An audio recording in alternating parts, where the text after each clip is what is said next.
Title: The Smiling House at the End of the Village. At the edge of Ravensbrook Village, where the road broke into mud and the streetlights stopped working, stood a small wooden house. It always smelled of burning incense and old flowers. An old couple lived there. Everyone called them Grandpa Ellis and Grandma Moira. They smiled too much. Every morning, Grandma Moira sat outside knitting tiny sweaters. Every evening, Grandpa Ellis rang a small bell and called out softly, "Children, supper time!" But no children ever ate there, because the village had a secret. Children were disappearing. First it was little Toby, who went missing while chasing a ball. Then Lucy, who never came back from the well. Then another and another. The villagers whispered, but no one dared to accuse the old couple.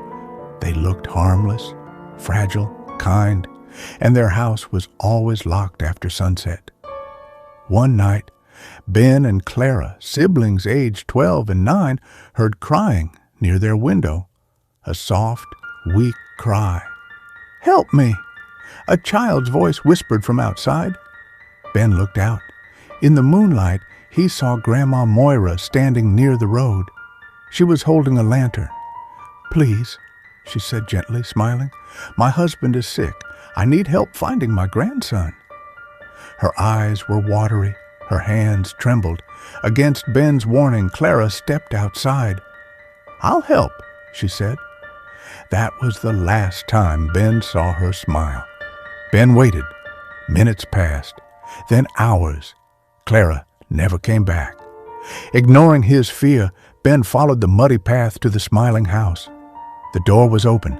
Inside, the air was thick and warm. Too warm.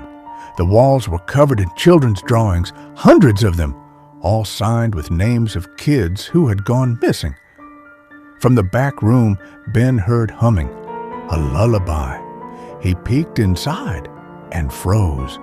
Grandpa Ellis stood beside a large wooden cupboard. Inside it were dozens of small shoes.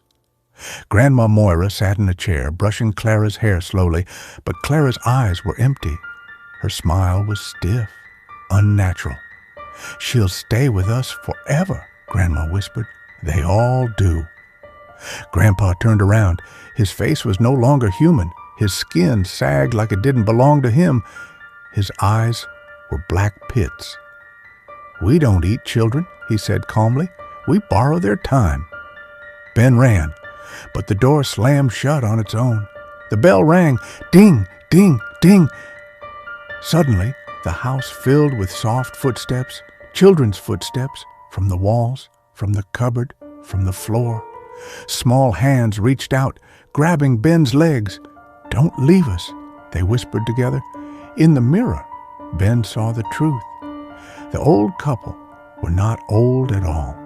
They were wearing years stolen from children, and they were running out of time.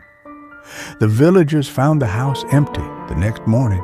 No old couple, no children, just a bell hanging on the door, ringing softly in the wind.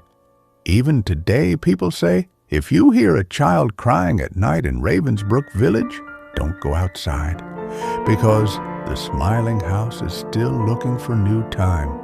Please subscribe Haunt Tune channel.